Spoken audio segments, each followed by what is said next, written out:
हाल ही में आपने सुना और देखा होगा कि ओपनआई द्वारा बनाया गया एक चैटबॉट जिसे चैट जीपीटी कहा जाता है, जो कि बहुत चर्चा का विषय रहा था, जो लगभग सभी प्रश्नों का समाधान देता है। सो गूगल ने अपना खुद का चैटबॉट भी बनाया जिसका नाम गूगल बार्ड है, जो अभी तक सभी के लिए उपलब्ध नहीं है, लेकिन जल्द ही ये सभी के लिए उपलब्ध होगा। तो आइए जानते हैं कि गूगल बार्ड क्या है और क्या चैट जीपीटी इसका मुकाबला कर पाएगा या नहीं। गूगल बार्ड एक नया चैटबॉट टूल है जिसे चैट जीपीटी जैसे कम्पिटिटिव आर्टिफिशियल इंटेलिजेंस (AI) की वजह से लॉन्च किया गया है।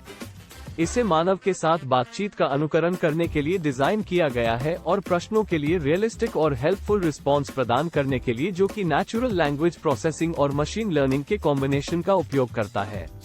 ऐसे टूल्स विशेष रूप से छोटी कंपनियों के लिए उपयोगी हो सकते हैं जो अपने ग्राहकों को सहायक कर्मचारियों की बड़ी टीमों को काम पर रखे बिना या गूगल के अपने खोज उपकरणों को बढ़ाने के लिए नेचुरल लैंग्वेज समर्थन की पेशकश करना चाहते हैं। गूगल बार्ड की अनाउंसमेंट कब की गई थी? 6 फरवरी 2023 को गूगल और अल्फाबेट के CEO सुंदर पिचाई के एक बयान में बार्ड का अनवेल्ड किया गया। भले ही अनाउंसमेंट के टाइम बार्ड पूरी तरह से एक नई कॉन्सेप्ट थी, AI चैट सर्विस गूगल के language model for dialogue applications (LaMDA) द्वारा ऑपरेटेड है, जिसे 2 साल पहले अनवेल्ड किया गया था। गूगल बार्ड कैसे काम करता है? LaMDA को ट्रांसफॉर्मर पर बनाया गया था, गूगल का न्यूरल नेटवर्क आर्किटेक्चर जिसे उसने 2017 में खोजा और ओपन सोर्स किया।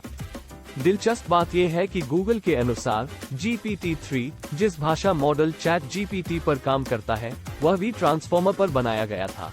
अकॉर्डिंग टू गूगल, बार्ड का इनिशियल वर्जन LaMDA के एक हल्के मॉडल वर्जन का उपयोग करेगा, क्योंकि इसके लिए कम कंप्यूटिंग पावर की आवश्यकता होती है और इसे अधिक उपयोगकर्ताओं तक बढ़ाया जा सकता है। LaMDA के अलावा बार्ड रिस्पॉन्स देने के लिए वेब से सभी जानकारी प्राप्त करेगा। पिचाई ने कहा कि वेब से फ्रेश और हाई क्वालिटी रिस्पॉन्सेस मिलेंगी। चैट जीपीटी क्या है, इसकी डिटेल्ड वीडियो आप ऊपर आई कार्ड वाले सेक्शन पर क्लिक करके देख लीजिए। गूगल बार्ड के मुकाबले चैट जीपीटी। गूगल बार्ड और चैट जीपीटी दोनों अपने चैटबॉट बनाने के लिए नेचुरल लैंग्वेज मॉडल और मशीन लर्निंग का उपयोग करते हैं, लेकिन प्रत्येक में फीचर्स का एक अलग सेट होता है। ड्यूरिंग राइटिंग, चैट जीपीटी पूरी तरह से उस डेटा पर आधारित है जो ज्यादातर 2021 तक कलेक्ट किया गया था, जबकि गूगल बार्ड के पास अपनी प्रतिक्रियाओं के लिए अप टू डेट जानकारी का उपयोग करने की क्षमता है।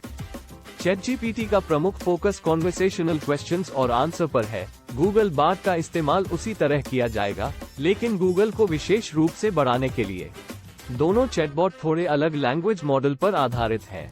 गूगल बार्ड LaMDA का उपयोग करता है, जबकि chat GPT generative pre trained transformer पर बनाया गया है। चैट जीपीटी में साहित्यिक चोरी का पता लगाने वाला भी शामिल है, जहां तक हम जानते हैं कि फिलहाल गूगल बार्ड के पास नहीं है। गूगल बार्ड कब अवेलेबल होगा? गूगल बार्ड पहले से ही सीमित रूप में गूगल बेटा टेस्टर के एक लिमिटेड ग्रुप के लिए उपलब्ध है। इसके रोल आउट के लिए कोई समयरेखा नहीं दी गई है। हालांकि गूगल बार्ड के लॉन्च पर अपने अनाउंसमेंट में गूगल CEO सुंदर पिचाई ने दावा किया कि हम जल्द ही गूगल बार्ड को गूगल खोज को बढ़ाने के लिए देखेंगे, इसलिए हम आने वाले हफ्तों में बार्ड को अधिक आसानी से उपलब्ध देख सकते हैं। तो उम्मीद करता हूं कि आपको ये जानकारी अच्छी लगेगी, और अगर ये जानकारी आपको अच्छी लगती है तो वीडियो को लाइक करें और अपने दोस्तों के साथ शेयर करें, और हम कमेंट करके बताएं कि अगला वीडियो कौन सी जानकारी पर चाहिए। तो तब तक के लिए अपना ख्याल रखिए। नमस्कार।